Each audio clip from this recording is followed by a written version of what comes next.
Deep listening. Whakarongo hohonu. 深度聆聽 Deep listening. الاستماع العميق. L'écoute profonde. Deep listening. Impact beyond words. You're so utterly in tune with the noises of the boat. You know, one tiny little noise that isn't what you're used to can signal that something's wrong, or that you are sailing slightly in the wrong direction, that your steering equipment's not guiding you in the right way. So you really do become in tune to that. On this episode of Deep Listening, Impact Beyond Words, we speak to Jess Watson, round-the-world sailor.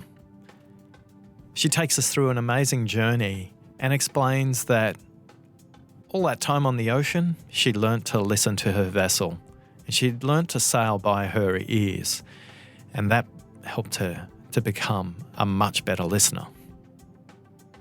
We go beyond the ocean with Jess and we understand how she struggles with listening while she's interviewing people for television stations, and highlights that maybe Jess is an interrupting listener. But she reinforces the power of silence and talks about how powerful silence is in helping people and groups to listen to each other. Deep listening. Deep listening. Deep listening. Escuta profunda. As we discover what it's like to listen to yourself and others in the middle of the ocean. Welcome, Jessica. Thank you very much for having me. I'm always curious about people's stories and where they grew up and stuff their families did together and parents and siblings and what a dinner table kind of conversation might sound like.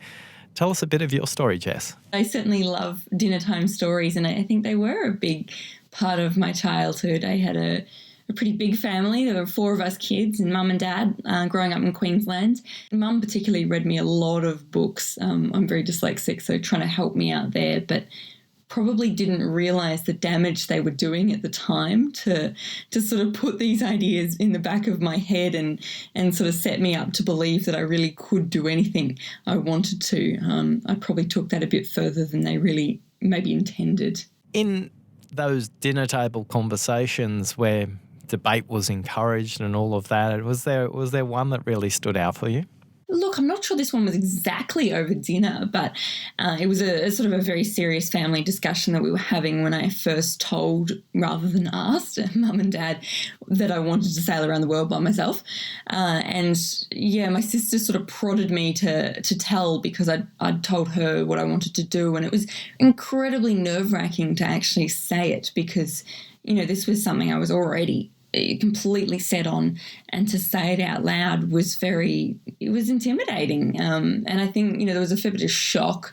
I think I was even crying at the time, but there was a fair bit of shock from mum and dad. What role did listening play, do you think, on your parents' part in that conversation? Probably the way that I told them was more important than what I was telling them, because, you know, if your kid comes up and says, hey, I'm going to sail around the world, you probably would kind of go, oh, yeah, sure, and, you know, next week you'll be wanting to go to the moon. But because I was trying, and because I, you know, was so serious about this, and because my sister had said, Jessica's got something important to tell you, you know, everything sort of set up for them to believe that I really was serious about this. This wasn't just a fleeting dream that was going to pass. They could have dismissed it at that stage, but they obviously listened. How did they do that and encourage you from that point? I don't think, because I was clearly it meant so much to me already that they could see that from listening to me. I don't think they could dismiss it. You know, they would have seen that would have been quite hurtful to me. So in a way, you know, I always sort of joke that was their opportunity to squish it. They should have dismissed it at that point, because it just built from there. And they, you know, listened to me continue talking about it and realised more and more, you know, it got to the point where it would have utterly sort of destroyed me to try and stop me doing this, because I was utterly obsessed. It was my life. Well, let's pick up the story.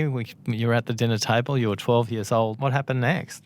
Well, next was years and years of working towards the trip. So, in the early days, that was kind of gaining experience, doing as much sailing as I could offshore, sort of survival courses, first aid, navigation courses, learning to navigate by the stars, really meeting a lot of incredible people, mentors, advisors along the way.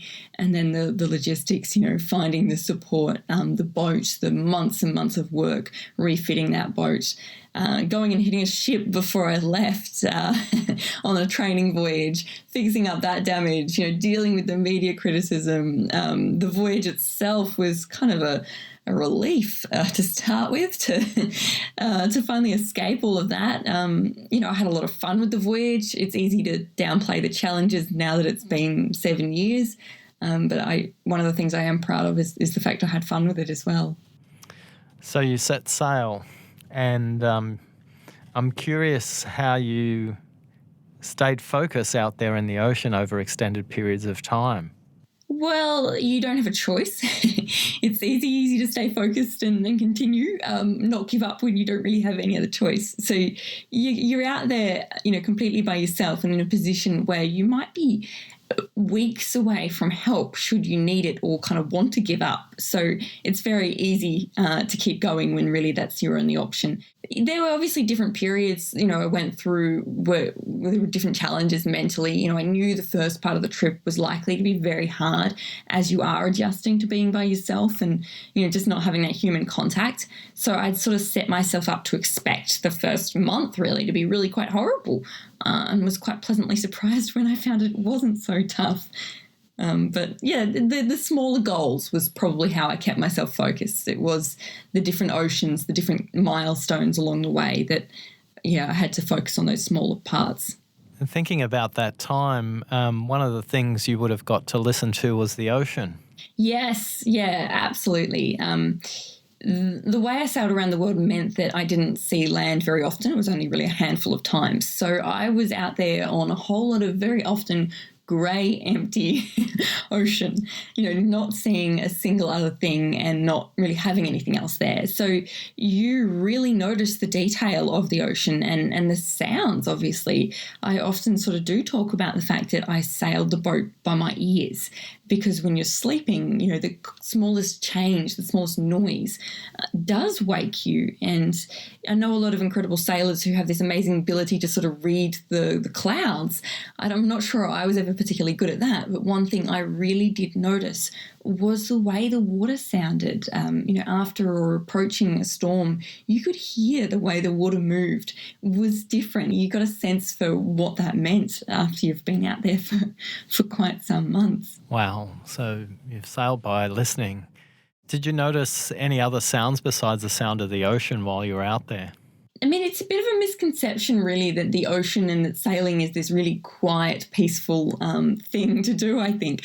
There's actually an extraordinary amount of noise, and it's constant, very, very constant. It is very rare out there that you actually get a perfectly still day where there's no movement and therefore no noise.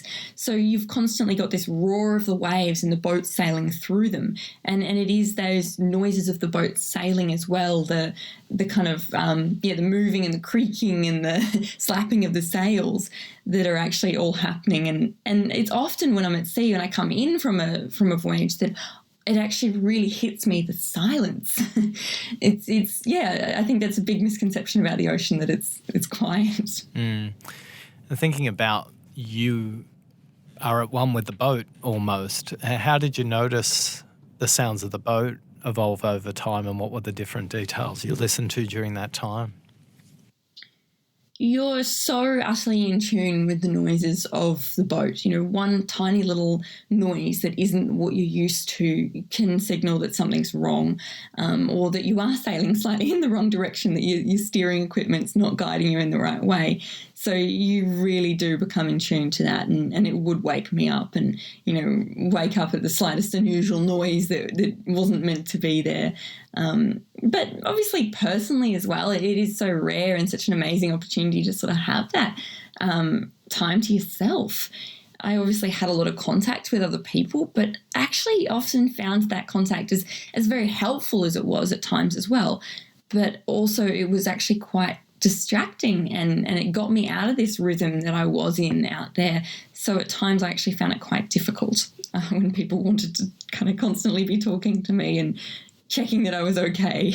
Deep listening. Tiefes Zuhören. Kuyingisela swinene. Deep listening. One of the things we work on in listening, particularly when we're in situations like telephone situations where we can't see the other person, there's two situations. There's people you know and people you don't know. So let's talk about that. When you were calling people that you did know, to what extent were you trying to visualize their bodies and noticing the inclination in their voice? Yeah, I suppose when you've got nothing else, you have to rely on picking up a lot from the tone of their voice. And when the times were really tough out there, I had a boat manager, a project manager, who he would be the person I would call, because obviously the last thing I needed at that point, even though my mum and dad were very heavily involved, and my mum particularly is very capable of sort of dealing with an emergency situation, very calm and sensible. But the last thing I needed was the slightest bit of emotion to creep through, at that point, and just to need to deal with what was going on. And that's what happened. I think it was near Christmas, and it wasn't in the thick of a bad situation, but really the only time I think that my mum ever sort of did let that bit of emotion come down the line. And I could just tell that she was going through a tough time, and that was absolutely, it was horrendous for me. And it's not really something I've talked about much. I only just told her recently that I don't even think she remembered the incident, but that tiny bit of emotion just, I needed, it was hard. And I would assume you're dealing with people across the world that you don't know as well, be they Coast Guards or various other navigational authorities. How carefully did you have to listen in those situations? I didn't speak to a huge amount of people I didn't know, and in a way I was quite conscious of, I kind of backed away from doing that, which maybe I'm kind of just reflecting on now when I think about it and go, maybe because it was just a bit too hard. There were opportunities to do radio skeds and things with strangers, but I didn't really find myself wanting to do that. Maybe because it is that bit harder, and it was something I really did find on a couple of different radio calls, that it was just too hard to understand and to make that connection. There were a couple of people, though, who I did talk to. There was an Indian circumnavigator, the first Indian to sail around the world by himself, in the same area that I was for quite a time. And we did chat and communicate quite a bit. And I did really identify with him, maybe because we were in a similar situation. So I could sort of, that communication kind of barrier was broken down a bit, because we were the only people in the bottom of this ocean, and did have that shared experience. But that's not where you stopped. You continued on, and you've led crews on significant ocean voyages with young people on board. And tell us a bit about the role of listening as it relates to skippering a crew through ocean yachting series. This is a really fascinating subject, and I think one that kind of deserves more attention throughout the sailing community, really thinking about the way people communicate on boats. And it's something incredible when you see a professional crew do it. It's so quiet and quick and efficient. I skippered the youngest ever crew to compete in the Sydney Hobart yacht race, and was the skipper, but very much working with much more experienced crew who were far better at racing. So only slightly older, or mostly sort of those guys who had that bit more experience were guys. And the communication to try and get the dynamic working well on the boat was it was challenging. We had incredible coaches who put us through a lot of hard work, really trying to work out how we could problem solve really quickly and effectively with this crew of 10 all sort of getting an input. And then, in those situations where communication has to be really efficient, you've got to feed, calls back from the front of the boat over the noise of wind and waves. So it has to be this really effective sort of, someone makes a call such as made, and somebody sort of, can acknowledge that, really effectively. And it is when miscommunications happen that things go wrong, that sails end up in the water, and that dangerous sort of situations do kind of occur. it can absolutely be quite chaotic. And I think that's probably most people's experience of sailing is they go out with mates on a boat and there's a lot of yelling and screaming and it all sounds like madness. And yeah, I'm really proud of how far we came as a team, because on the first days of training, that's exactly what was going on in our boat. But by the end, it was absolutely not like that at all. You know, communication is kind of cut right back down to just the necessary and the important. Yeah, we spend 55% of our day listening, and yet only 2% of us have ever had any training in listening. So we get taught how to read and write and do math and all those things, but we don't get taught how to listen. And this podcast is helping to fill that gap. There's 4 listening villains that are out there, Jess. There's the lost listener, the shrewd listener, the interrupting listener, and the dramatic listener. Which one do you think you're guilty of? Look, I probably do tend to kind of try and summarise a bit much, and so maybe the shrewd listener. In fact, that was something that my coach really identified when we were working with this youth crew during the Sydney Hobart campaign, was that when we were having big brainstorming discussions off the water mainly, when you did have time to really flesh things out, I would be tending to kind of try and get to the point a little bit too quickly. So I wasn't letting them really kind of play around with different things. Yeah, trying to summarise, trying to clarify. I'm visualising you on shore with this young crew, and can you think of a situation where you kind of caught yourself and realised that you needed to let it go and realise what the potential that came out of that was? Yeah, I mean, it was easy at the time because it was my coach who was helping me identify these things. And I suppose it was one situation particularly where I wasn't letting people kind of express their feelings and their thoughts and their opinions. And maybe it wasn't so much that I was missing the important points. It was more that by not letting them actually just express those things, they weren't able to express their frustrations, and really that's probably all they needed in that situation. And I have noticed that a lot, working with a lot of other people in the years since, that I am really conscious of not trying to rush to the point. What do you think the impact was for the crew when they were able to express all those things both on the water and off the water? I suppose it was pretty powerful because we're a very different team, very diverse team, deliberately chosen for that reason. So that was hard. It's much easier to step on board a boat with a bunch of like-minded people who've done exactly the same type of sailing and it all just works. We were in a harder position to kind of start with, but what happened, and I think ultimately why we did quite well in the race, was because we did have these very different opinions. But it was only because that we actually learnt the right processes and learnt to communicate and learnt to listen to each other that we were able to actually express our different opinions. And, and the right person was able to bring the right point forward at the right time that gave us that strength. So, yeah, listening kind of enabled the diversity that really made us strong. Yeah, great example. I mean, most people think listening is something you do at a point in time, but it's really a practice and a discipline. And you also talk to process, so it's all 3 of those things. You talked about a communication process that you'd set up. I think it'd be valuable for the audience to understand that, because a lot of them may be listening and they're in a workplace where they don't get to pick the teams they're working with, like you were deliberately diverse and modern workplaces are. You may be working with people who come from different backgrounds. You may be working with teams that are overseas. And talk us through the process you mentioned earlier on about communication there. Well, it was interesting because we had a lot of support from Deloitte. So they were putting us through this sort of bunch of teenagers through their very corporate sort of program and teaching us these things that were sort of developed in an office setting. So, a lot of them were quite simple things like the problem-solving diagram, which is all about, what's the problem, and then actually breaking it down and really getting all the information you need. So this was at the point where the team would all try and feed back their observations. So what's the wind doing ahead? What's the other boats doing? What's happening on the boat? All feeding all of that information back. So that was kind of that gathering, that listening part of the process. And then you actually had to sort of synthesize and bring it all together and make the right decisions.